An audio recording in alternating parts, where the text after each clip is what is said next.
All right. Sorry, I'm a little slow with the whole. There we go. Thanks, Cito. Welcome back, everyone, to another episode of Exit Liquidity. I believe we're on 87 now, I want to say. Took a week off, so you guys got a nice little break from our faces, but can't keep us away for too long. So we're back this week with Aryan from CMT Digital. Aryan, thanks for joining us, man. Thanks for having me on, guys. Yeah, it's these venture episodes are fun, I think. It's definitely like a unique insight that a lot of people don't at least like a lot of our audience and like even, people like us don't often have into the space. So it's always good to like get that insight. For those of you who don't know, CMT Digital is a crypto venture fund. Aryan is obviously a member of the team there. I'll let you start off with a little intro from a little bit about you yourself, specifically how you got into crypto, how you kind of ended up on the venture side of things, and then would also love to hear a little bit about the fund and what you guys are about. Yeah, absolutely. Well, kick things off, I've been with CMT for about 3 years. Got started back in 2021 with them, but originally got into the crypto space in 2017. I was a freshman at university studying economics and mathematics, and was quite interested in kind of the mechanism design aspect of blockchains. I'd been introduced to blockchain technology and Bitcoin the year prior. I was working at Accenture as a business analyst on the management consulting team, and the development partner that I was working with on one of the projects was obsessed with Bitcoin. So he introduced me to the technology. I started reading about it, and during my freshman summer, I decided if there's a time that I can get exposure to something that I'm actually interested in before the internship grind begins. At the time, I was thinking about going down the traditional finance route. Ended up not going that direction because of that summer. So spent the summer working at the Blockchain Research Institute up in Canada with the Tapscots. They were working on enterprise use cases of blockchain at the time. It was a research institute that was founded by Accenture and IBM and a lot of these types of companies. And at the time, it was great for me to get broad exposure to kind of all the different use cases of blockchain, and allowed me kind of the platform to then dive into the research areas that really interested me. So worked on a paper with them and BCG that was around mechanism design in consensus mechanisms, and how various different mechanisms, designs of consensus mechanisms, then affected price stability or price performance during that ICO era from 2018 through 2020. Data was collected. And the second paper was kind of a holistic overview of DeFi from the BRI, kind of looking to educate some of their enterprise users on what sort of the use cases of blockchain and kind of the whole scope of DeFi for their business practices could be. So that was really interesting for me. Gave me the kind of background that allowed me to move into the venture space, and so joined CMT on graduation and have been with them ever since. So I can tell you a little bit more about the group here, CMT, as well, if it would be helpful. Yeah, for sure. I have a quick question on the whole like research institute thing. I think you said it was started by Accenture. I've heard about like stuff like that, like these like almost like TradFi adjacent like blockchain like research institutes or organizations. And I've always wondered because like myself and a lot of our friends and even a lot of our audience does like, you know, like DeFi research, but that's like uh it's like I don't know, calling it research almost feels like a stretch because I'll go and write like a 5,000 word paper on like perp dexes and it's like chock full of memes and like shitty data that I like threw together myself. Like it's just the spectrum of like what would be considered research in this space is super broad in terms of sophistication. So I'm curious as to like you mentioned that the paper you worked on there was on like consensus mechanism design. What was like the research process like over there? Do you find it different to like doing research on your own and maybe in some of the stuff you've written for CMT? I think it can vary. So the way that the Research Institute engages with researchers is they field kind of specialists within each sub vertical, and they'll contract them to write a paper. And then that researcher's process can kind of vary depending on their style of research. What the actual process looked like for us, it was I wrote the paper with my good friend John Robertson. We essentially collected as much data as we could for that 2-year period of 2018 through 2020 around ICOs and the projects that were actually holding the ICOs. We then kind of came up with a way of, in a scalable way, because obviously this is a very data collection and cleaning and processing is a very arduous process, but we created a database of every single ICO project and essentially ranked their mechanism design on a scale of 0 to 1 for decentralization. So their consensus could be 0, as in it's not decentralized at all. The consensus is essentially decided by one machine, or it can be kind of 1 where it would be delegated proof of stake, and everything in between. And being able to categorize them automatically through that process, obviously the actual data cleaning and processing did take a while. It allowed us to then run various different regression algorithms on that data set and then glean if there's anything statistically significant. What we actually found was, governance within a mechanism design seemed to be statistically significant at the 5% level for price stability and price performance. So it was positively correlated. Now, that doesn't necessarily mean that people are engaging with the actual mechanism of governance, but that the existence of governance at least positively influenced the price performance or price stability of the ICO project. So that signals to me maybe that people value decentralization within governance, and I expect if we were to repeat this sort of research on a data collection and processing perspective, we might see something a little bit more statistically significant when it comes to those various different pieces of mechanism design, whether it's now going to be EVM versus SVM or kind of all the other different choices that you can take when it comes to actually building your protocol. Okay. Yeah, I see. That's a lot of like data collection and aggregation for like a single piece. I don't know if I would have like had the patience to do that, but it sounds like a pretty interesting, especially during like the ICO era of having that like succinct measure of decentralization. Definitely an important insight. I'd like to shift over a little bit to CMT from there, as you mentioned. Would be great to hear like a little bit about, you obviously started with the fund about 4 years ago. Would be nice to hear kind of what you guys are about, if you have something like unique or differentiating in your thesis, and kind of just what your days look like. Yeah, for sure. So the CMT Digital team, we exist as a subsidiary of the CMT Group, which is a larger proprietary trading firm based here in Chicago. They were established back in 1997 around the genesis of electronic trading, originally in Frankfurt, Germany, actually. Frankfurt was one of the first markets to adopt electronic trading. And our founders, Scott and Jan, came from Chicago Research and Trading, CRT.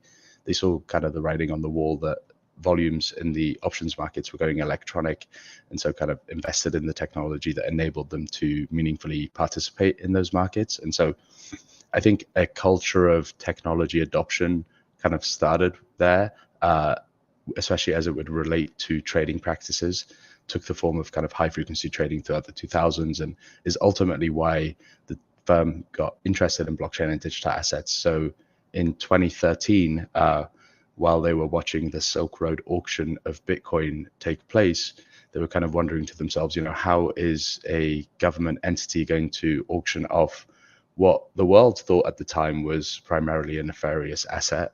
I think it took a little bit of research and, engaging with the right sort of groups to realize technology is really agnostic to the use cases that people use it for, and people can use it for good or evil, but technology itself inherently isn't good or evil. And that's when we realized kind of the power of the technology, and I think the transformative potential of this technology. So they joined the Blockchain Association to start gathering kind of legal and regulatory footing there. They made initial investments in 2015 before spinning up the crypto trading desk full time in 2017. before going out to acquire a RIA license and launching the first venture fund in 2018. So we've raised 3 funds to date. We're actually in the process of raising our 4th, and yeah, it's a good journey. It's been exciting being part of the team since Fund 2, which was launched back in 2021. When it comes to theses, we're really we describe ourselves as generalists, but we're really looking for uses of blockchain that kind of increase efficiency or lead to a step improvement in utility of whatever function it is that product or platform is providing in the real world. So an example, like if you could see ID documents, for example, being brought onto a blockchain would be an increase in utility for the world of ID, or iterations on kind of the cryptography that make up the protocols and the infrastructure of blockchains themselves. We do realize that the blockchain space is very nascent, and there are still opportunities to realize foundational infrastructure investments. So we're still definitely in that business of looking at infrastructure and actual blockchain iterations too. And then the third thing I'll add is that we do have a geographic focus as well, being able to realize that blockchain transformation does come within the bounds of what is geographically enabled by markets today. So being able to spot opportunities across the globe and kind of focus on different key areas of the globe among us in the team definitely help as well when it comes to evaluating some of these opportunities. Yeah, those are pretty interesting. I think before we dive into kind of how you guys developed, how they played out over fund, be curious to hear a little bit more about you. For the normal person's kind of journey in crypto, I think what relates everything together is kind of how everyone has to go through some kind of hardship in their own journey in crypto. You know, you learn through the mistakes you make. I feel like 90% of the time when you're in crypto, making a bad trade, you know, buying something you shouldn't, you know, OPSEC, security, all these different things that you have to worry about as just a normal crypto user. And for us, we kind of umbrella all of that into the name of the show, exit liquidity. I feel like everyone has had a moment where they were exit liquidity in that journey. Could you give a story of when you were exit liquidity? Yeah, I mean, right now my Twitter is being actively attacked, so that's one aspect. I think an early lesson for me, and one that I still try and lean on, is the importance of looking at opportunities and projects from a holistic perspective. Often there'll be a project that it's iterating on a technical piece that is really exciting for me. I spend a lot of my time, most of my time, looking at the technical aspects of blockchains and these processes on top of them. But that's only one piece of the puzzle. And so it's really easy for me to over-index on technical purity, if you could call it that, over other factors that are important. And I'll give a example. Early in 2021, I was looking at a lot of various different interoperability protocols. And you know, when I approach interoperability, I was looking at kind of the most technically sound solution and the most permissionless solution, because I saw that as, or I valued that as being important to scaling and the adoption of that sort of platform. But failing to recognize the value of messaging and marketing and partnerships in getting that sort of solution adopted is easy, especially when you're over-indexing on the technology. So if you compare someone like Axelar and Layer 0, you know, Axelar in the very early days was trying to go after this protocol approach of having a relayer as this protocol, and the protocol being the function of the relayer allows it to be decentralized and kind of have its own rule sets. But in the early days, if you compare that to Layer 0's Oracle and relayer setup, you could see kind of the opportunity for collusion at that Oracle and relayer setup.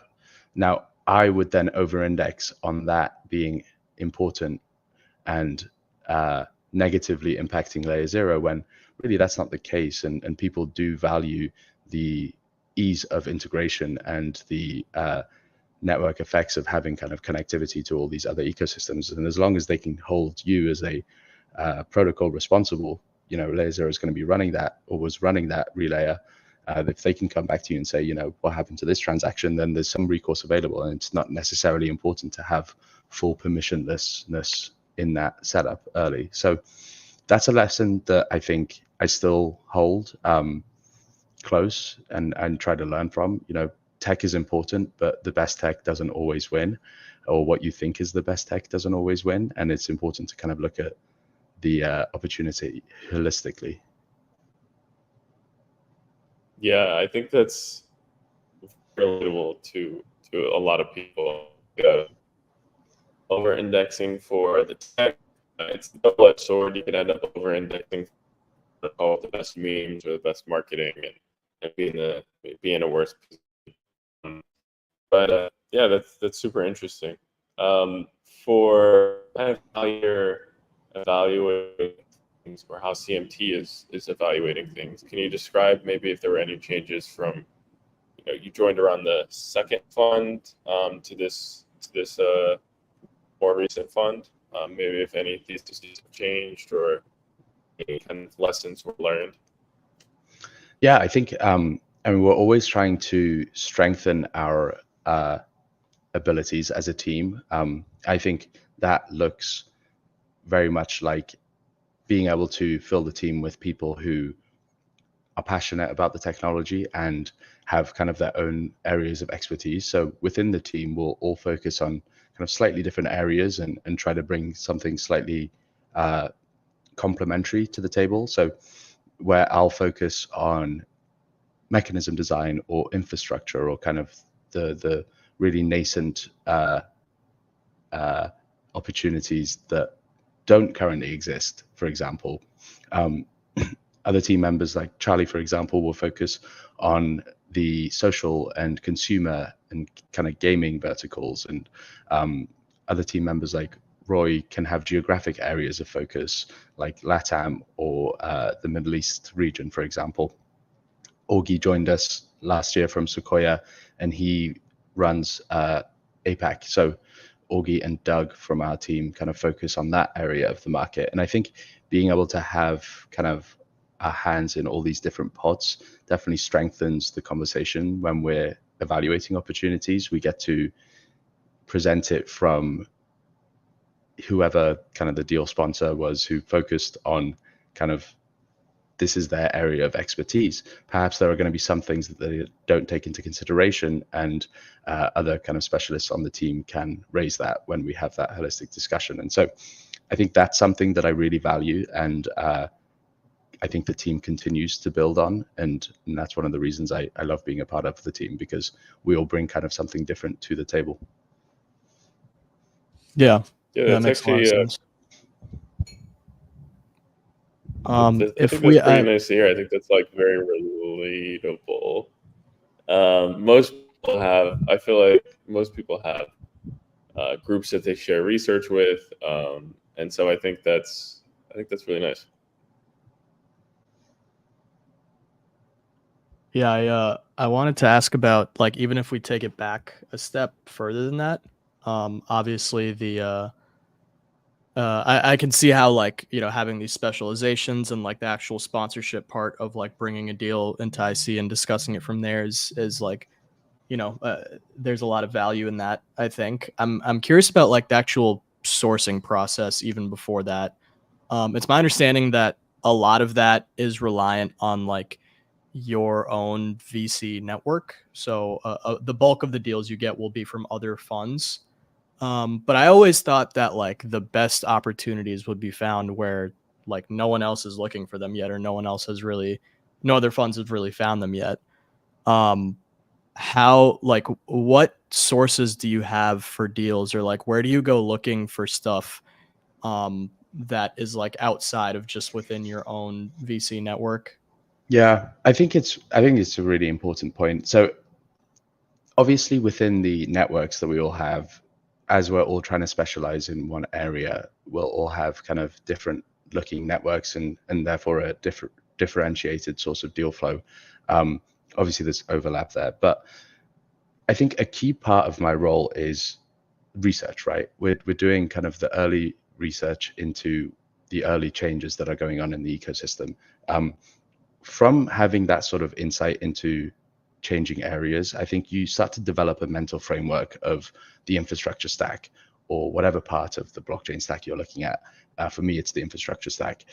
And within that, even within your own mental framework, you have kind of this understanding of the various directions that the infrastructure could go and the various directions that current projects are trying to take it. And from there, I think you need to be somewhat ideologically driven in you have this view or this framework for this ideal infrastructure setup. You know, what needs to change between where we are today and that end state that's in your mind, and kind of what sort of protocols could fill that gap. I think modularity is a good example of this. You know, if you're looking at kind of the EVM landscape 2-3 years ago, the Ethereum ecosystem landscape, everyone was looking at interoperability, but what does that interoperability actually entail? Does it entail kind of the data availability, the validator sets themselves, kind of the flows of tokens between layer 1 and layer 2 ecosystems, kind of what is that limited to? And I think asking those sort of questions then allows you to answer your own questions and saying, okay, well, if this existed, if XYZ existed, then ABC could happen. And so I think that points you in the direction of looking into things, alternative approaches to solving some of these problems that may have legs that you haven't looked into purely because it hasn't become a narrative for the broader CT kind of narratives that we see. And I think an example of that is, you know, ZK 2 years ago, everyone was trying to use ZK for absolutely everything. Many different types of proofs, you know, and people would fight over whose proof was more efficient, you know, snarks versus bulletproofs or starks, you know. But I think fundamentally, everyone was trying to, or at least the layer ones were trying to create layer ones that were encompassing the proofs at scale for their entire state management. And I think that's one approach and was the main approach. But there was another opportunity in that, well, why not limit the scope of what the proof should be applied to a very specific use case and solve for that uniquely? And I think that's how we found Lagrange. Lagrange was looking at providing state root proofs super quickly in a way that was kind of more efficient and scalable than any other proof system because of the fact that it was limited to this small scope of just state root proofs. And I think that then created this kind of broader narrative of ZK coprocessors, which kind of arose out of this, you know, smaller scope use of proving. And I think if you look at the role of, or the ability for that to solve for the infrastructure layer, I would say it's far more usable or modular than kind of having a large scale L1 that can uniquely solve for it, but you have to exist entirely on that L1 to reap the benefits of it. And kind of the more we look at infrastructure pieces, the more we're looking for that sort of scalable modularity as it would relate to blockchain. Yeah, I think the ZK example is like a really good comparison to draw. A lot of people we move on so fast from stuff in crypto, and like everybody just has like goldfish memory. It's like it's crazy to think about, like, you know, not that long ago it was this big thing that wasn't quite ready back then, and like, you know, we had all these arguments about which approach is better. And then, you know, all of that obviously contributes to like the narrative and what actually creates like these different trades and investment opportunities. But then when it comes down to it, like, where, I don't know, I think like you said, the height of that craze must have been like 2 years ago at this point, year and a half, 2 years ago. And now here we are with like different solutions, an entirely different space, obviously. And it's like, I don't think it's anything like what people back then had initially expected. And it's still like, it still has a long way to go, like most other things in crypto. Um, uh, it's a lot of this stuff like falls into that category, right? Where we see something, hype's built up, you see a bunch of capital flow into it, you see a bunch of attention around it, and then it always takes like longer than people expect to reach a point of like actual like utility, something that's like nearing that end stage of being, useful infrastructure. I think L2s, not ZK L2s specifically, but like just optimistic rollups have only just recently kind of hit that point following the introduction of blobs. What are some of the things that you've been looking at that you feel like are in that sort of later stage of like, okay, this is something that we've been working on for, years and years and years, and now it's starting to get to a point where like we can start to see you know, this real like sort of later stage utility and ability start to emerge? Yeah, I mean, I would definitely say that ZK is one of them. I'd say that, for example, I'm quite excited about the ZK TLS products that we're seeing. I think a lot of what blockchain adoption has struggled with historically has been kind of the data debt that's associated with personal use. If you are to onboard to blockchains, there's blockchains have no context about who you are, and there's no kind of way of bringing that into it. And I think with ZK technology, and now with what we're seeing with these modular implementations of ZK in coprocessors or kind of these smaller scope proving products, like ZK TLS, it provides an opportunity for you to then onboard a lot of data that you otherwise wouldn't be able to, and kind of attest to it in cryptographic ways. I think there's also, so I think that is one aspect of things that we could see movement on in the next year or a year and a half here. I would love to see a lot more personal data being secured by cryptography and then, monetized through blockchain incentive mechanisms.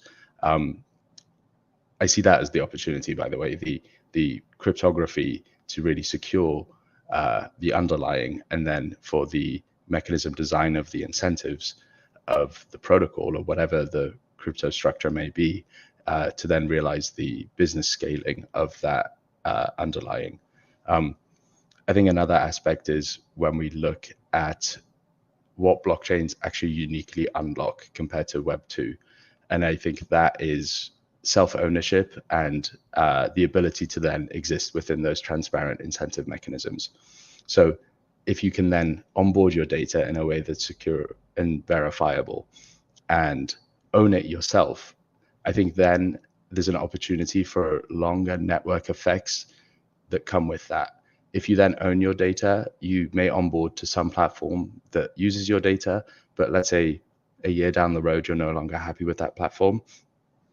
The beauty is you don't have this kind of technical debt associated with moving, because you've always owned it. You can always just take it with you. And I think we're in a stage of adoption where people have been building up their crypto network use over the past few years, at least the degens have. Now there's the opportunity for regular users to perhaps onboard and retain some of that personal information and kind of explore the ecosystem and take that with them. So I'm excited for kind of these modular verifiable pieces and kind of the network effects that come with large adoption of these modular verifiable pieces. Yeah, makes sense. Lots of like infrastructure scaling and improving block space in terms of throughput as well as just like functionality. We had our buddy from, oh man, this must have been like 6 months ago now.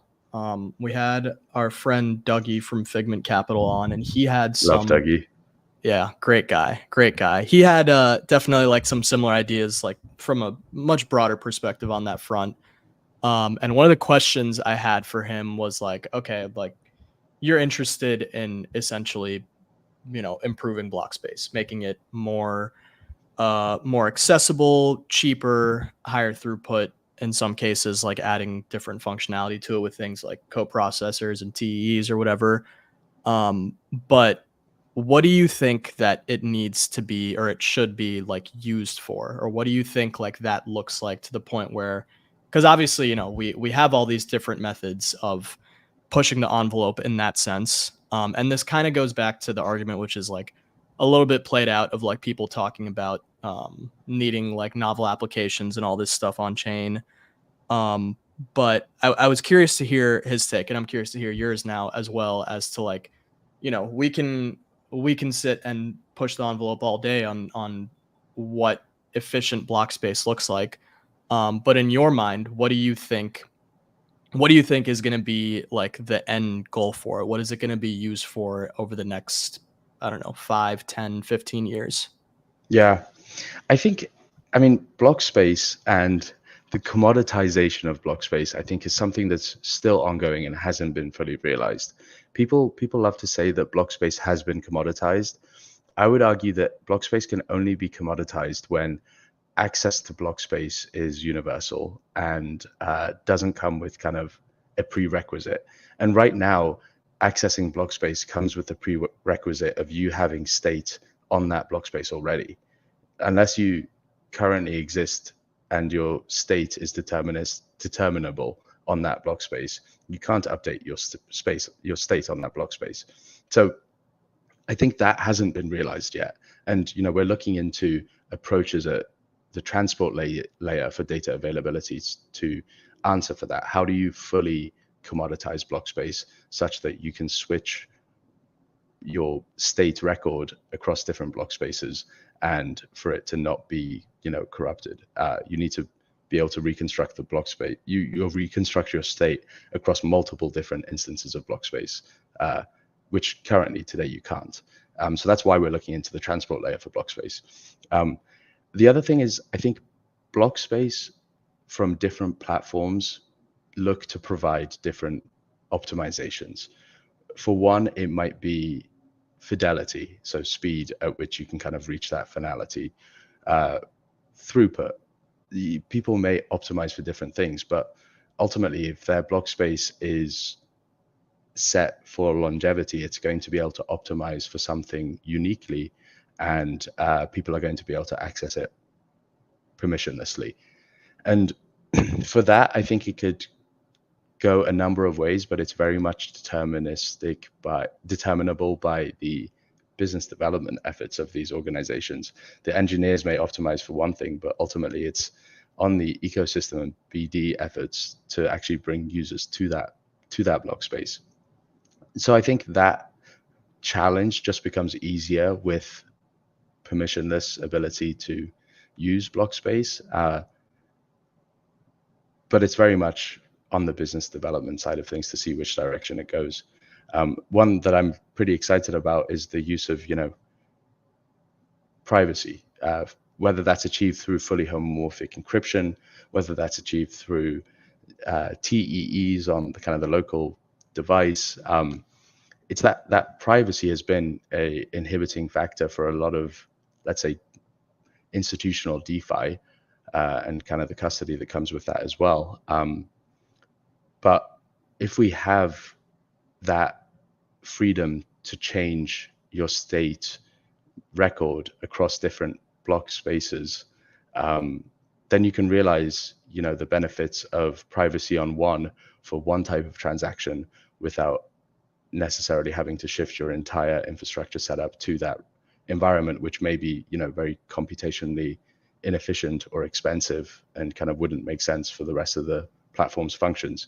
So really that composability between different infrastructures, I think will help with the realization of kind of prolonged use of blockchain technology and infrastructure. If a institution feels like, yes, they can adopt this platform today, but, you know, if it's not going the way that they expected in a year, they have the freedom to move or to change it without kind of it all being for naught. So yeah, that's kind of one aspect that I think is exciting for the next year here. Yeah, I think one element of kind of ZK and privacy on chain that I feel like I haven't seen discussed as of recent is the idea of like on-chain credit, and having like a credit evaluation system that also maintains like privacy in DeFi. That's felt like the kind of ultimate barrier to creating a financial system in the decentralized world that can kind of compete with centralized infrastructure. Right now, it's like comparing apples to oranges when you kind of have to have over collateralized lending, and you're not really getting the same kind of experience that you would in a centralized space. Do you imagine that we're like a step closer with these kind of ZK privacy implementations to some kind of on-chain credit?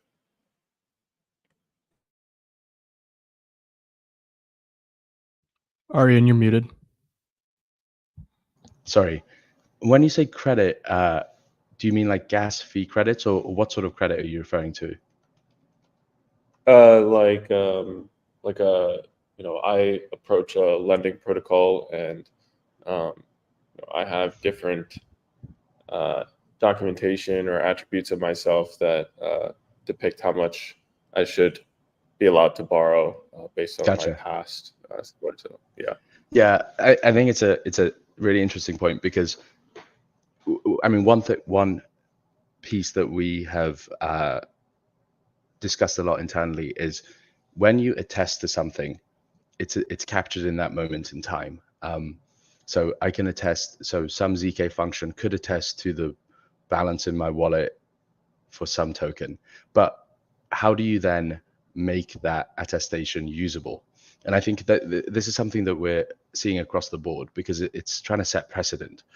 For example, in a ZK TLS product, no platform that I'm aware of has accepted verification of identity through a TLS certificate of viewing some identity document before. It's kind of having to set precedent of what clears the bar for verification in the world. Typically, that has been kind of, you upload your ID or you upload your bank statement, and someone verifies it and underwrites it and issues you a loan on that. Now, maybe that just means the trust in the technology and kind of the TLS certificate aspect, for example, will be there. And so the lenders are willing to make that underwriting decision.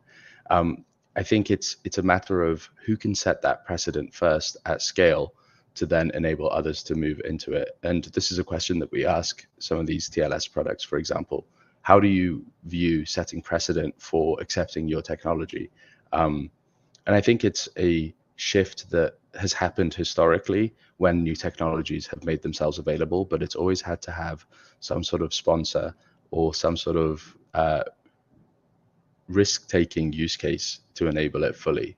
And I think perhaps infrastructure can improve lowering the bar of what would count as a proof or a valid attestation. There's also the issue of how often does that attestation then need to be rechecked or refreshed, because obviously a proof is only good for that moment in time, for that state.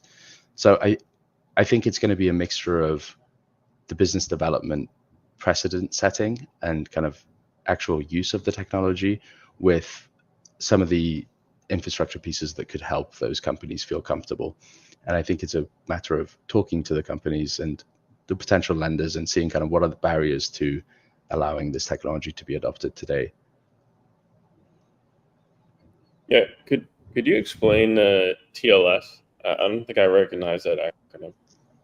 Yeah, so TLS is transport layer security. So in TCP IP, the TLS certificate is something to do with HTTPS. It's kind of checking that the server that you're receiving kind of some data from, let's say for this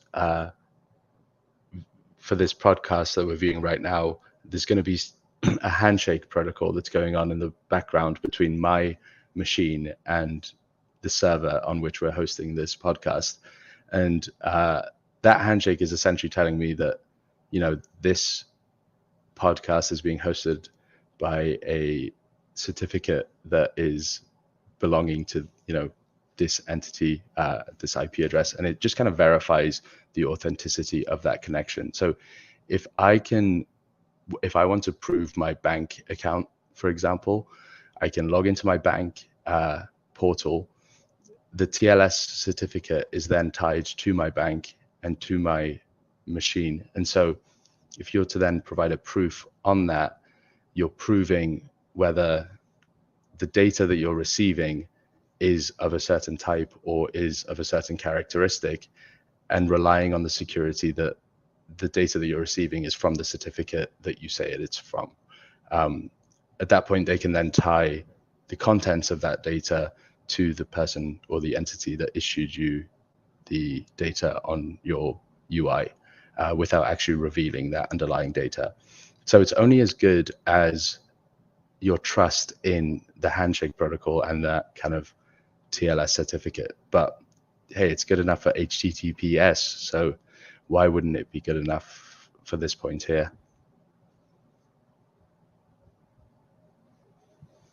Okay, I see. Yeah, that's my that's the first time I think I've come across that too, or at least like heard it explained. I've definitely seen the seen the term thrown around. Going over a little bit to like user level stuff.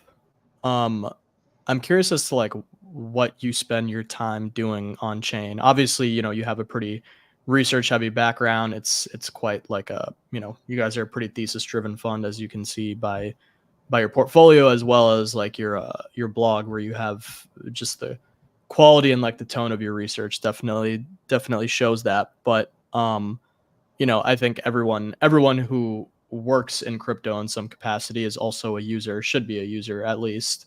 I'm curious as to what you spend your time doing on chain. Are there any applications you find yourself interacting with? Any chains you particularly enjoy? Using, or even like any types of actions you find yourself coming back to again? Yield farming, lending and borrowing, LSTs, anything like that? Oh boy, all of them, all of the above. I'm on pretty much every single chain there is. I have so many different wallets across different chains, it becomes hard to keep track.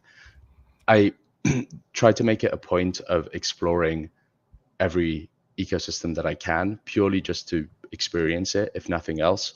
But there were a few applications that I found myself going back to for a while.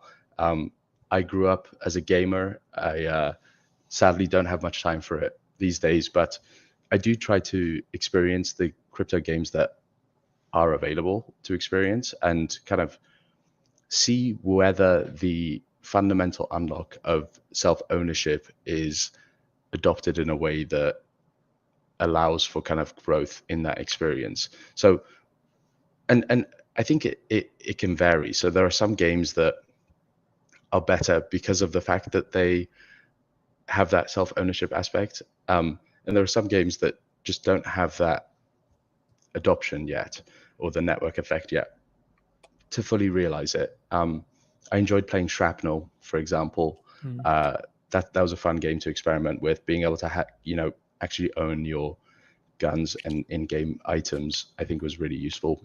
I was a really early player, a long-time player of Pirate Nation.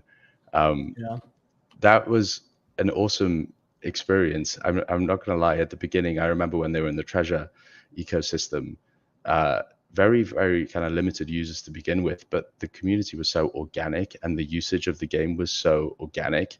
There were, farming elements to it, but it wasn't like the players were purely going there to farm the protocol. And I think that's something that we saw with something like Krobada.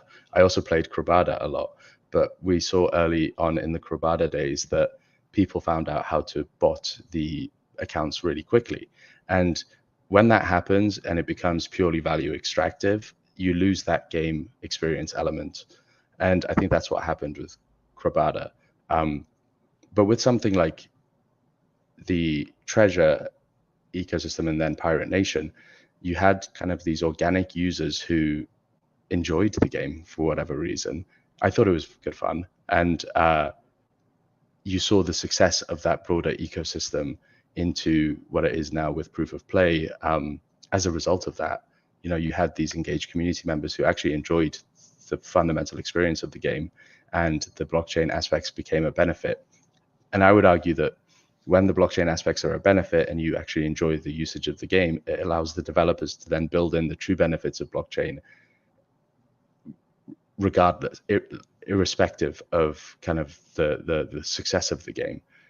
It becomes like this larger approach, or this larger opportunity for the game to continue to retain its users as a function of the blockchain optimizations that they put in place, whether that's cross game asset composability through a partnership with another game that they think is good, or whether that's in real life events with kind of the in-game assets as gating factors for access. Whatever it may be, I think the blockchain aspect then adds to the experience, which is fundamentally kind of has been good. Otherwise, the users wouldn't be there. Yeah. And then That's really interesting. I do engage with kind of meme coins, prediction markets, also on Polygon. Sunflower Land is pretty fun. I'm a big time user of Near. I always really liked Near's technology. I don't think they've been able to gain the network effects of use. I would say that they still have a good shot though, because there were a few things that really stood out to me with Near. They had like a finality gadget and sharding that I thought was pretty interesting when it came to base level scalability. But there were some optimizations that they made at the core protocol level that just stood out to me as being a more production ready blockchain. Things like 20% revenue share for the smart contract deployer at the smart contract level.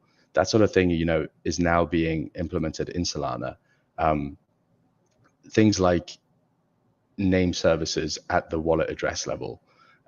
Just this base level of abstraction that allows developers to build more consumer-ready products, I think helps. And I think that's why when you look at Near's users, you really see less users like me who are kind of self-custodying their wallet and interacting with everything themselves, and more users that are derived from these Web2 applications like Sweat Wallet or Kaiching, who are users of this application who may not necessarily even know that they have a blockchain wallet underneath the hood. So that's kind of an approach that I think will be really interesting to look out for the next 2 years, in terms of how these different applications lean into the blockchain aspect or not of their infrastructure, and whether or not they want to allow their users to explore kind of the broader DeFi ecosystem from within their app, for example. Yeah, lot we could potentially unpack there. That's definitely like an interesting basket of like applications and ecosystems. It's interesting to hear you mentioning like gaming first, given that you spend a lot of your research and investment and just like headspace on this stuff that is like so complex for the average user. And then, when it actually comes time to go and play around with this stuff, you go and like play games, it's like a barbell strategy kind of thing, but like for your headspace almost. The mercenary farming thing is, that's obviously a constant like back and forth in crypto. From what I have seen as of more recently on the gaming side is it's like, obviously the whole like P to E wave of last cycle really like, it really did a number on like the builders and as well as the users and even like public perception as well. And these days it feels like I'm seeing like an almost lack of financialization on the gaming side. You have these fully on-chain games of every action exists on chain, and it uses the blockchain for reasons that aren't necessarily financial yet.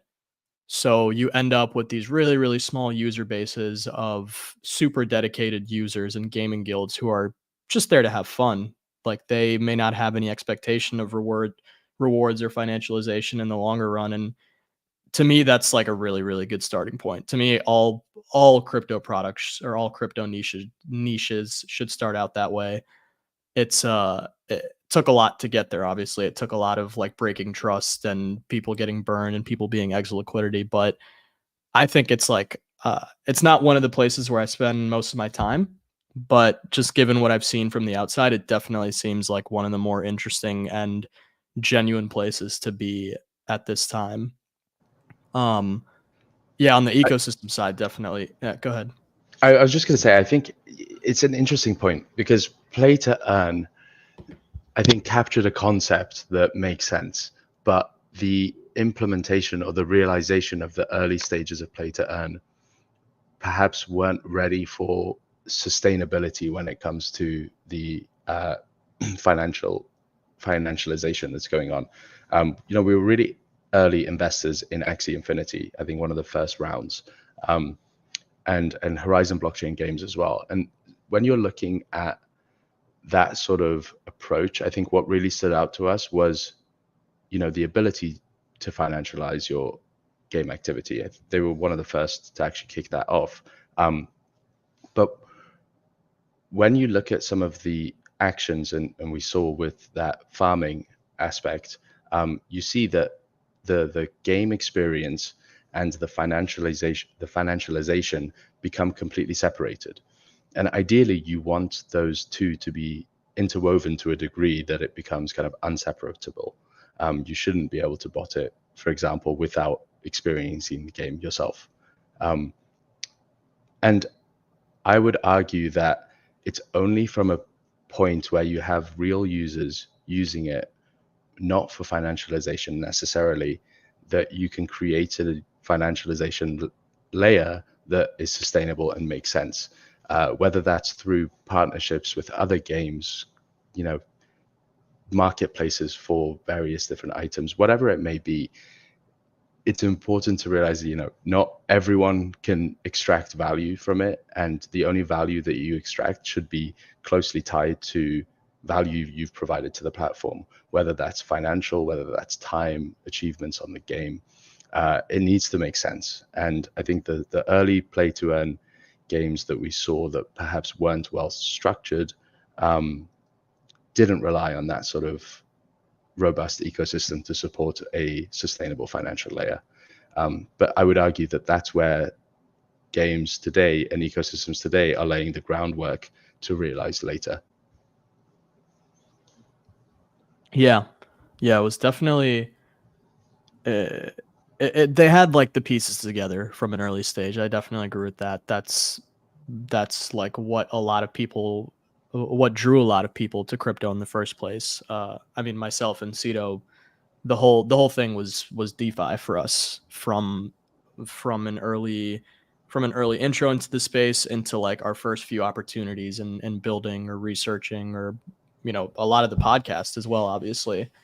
And being able to have that financialization component where just the base level of what's going on with incentives, with the removal of middlemen, like it's what interests a lot of people, but it also like creates the potential for that kind of stuff to happen for rampant token emissions, these unsustainable Ponzi's, let's call them. I don't like that there's a negative connotation to the word Ponzi. I feel like we need a different word for it because it can be like a useful thing.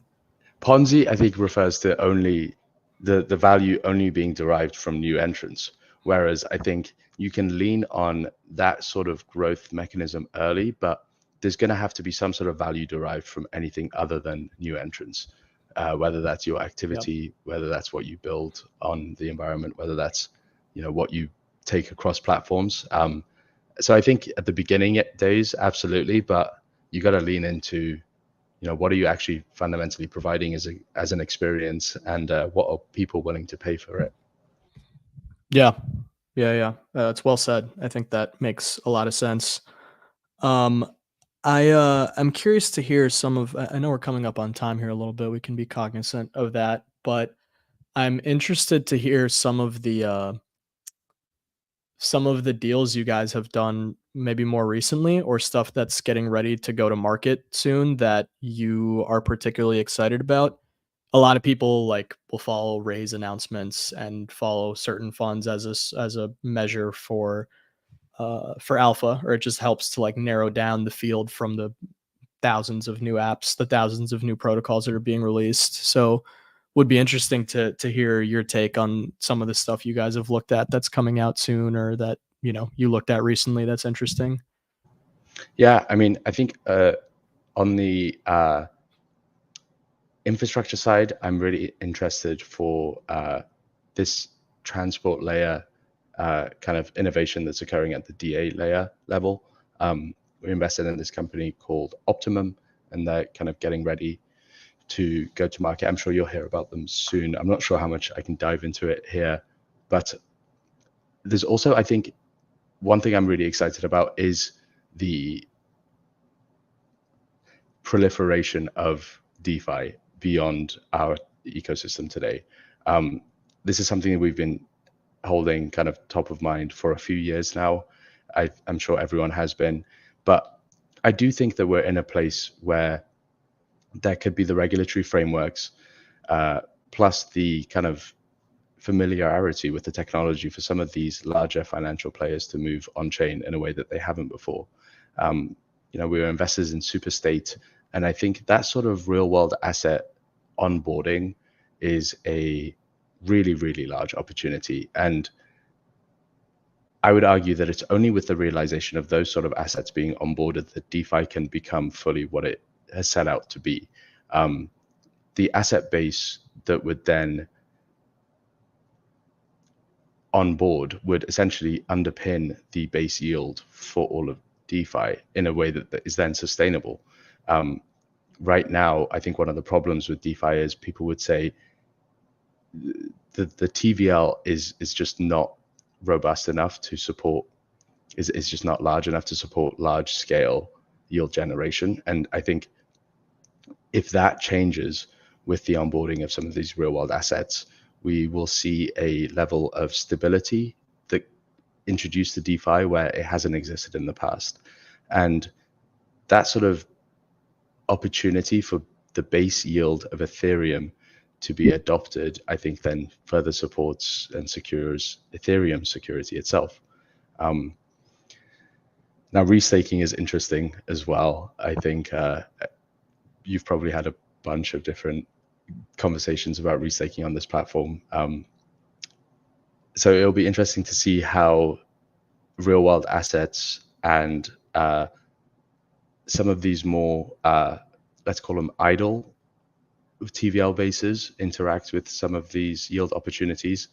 And I'm especially interested to see how the choice for, and I want to be careful, it's not rehypothecation, but the choice for how you rehypothecate on your assets, whether it's within DeFi or whether it's within a Ethereum security perspective, plays out. Because I don't think that trade-off, or not trade-off, but that kind of existence of it being either you're rehypothecating within DeFi or you're pledging your security to, you're pledging your economics to a security system, will play out. So that's really interesting to me. Gotcha. Yeah, I think we've talked about restaking heaps on here. It was it really feels like it was like the only thing going on the EVM for a while, or at least like the only thing that people were really excited about. So and there still is a lot of merit to it. Obviously, still a lot to be seen, I think. It's just one of those things that we talked about earlier. It launches early on, there's tons of hype. And then, it doesn't even take a long time to ship. It just takes long in the minds of like CT people. So you end up in this like sort of weird in between stage, kind of waiting for stuff to ship while people get impatient and move on to the next shiny thing. We are the way of life here. We are excited about that space though.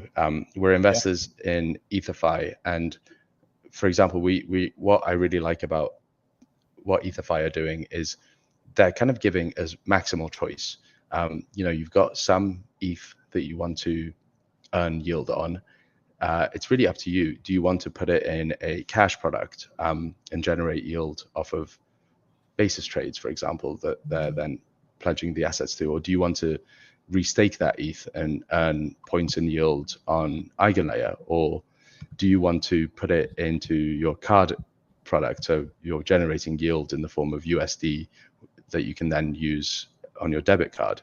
I think that sort of platform that provides the retail user the opportunity to then put their assets to work in a way that's tried and tested and kind of has the plumbing in place already is really interesting. And so I do envision a world where that could be the next adoption of DeFi for the layman.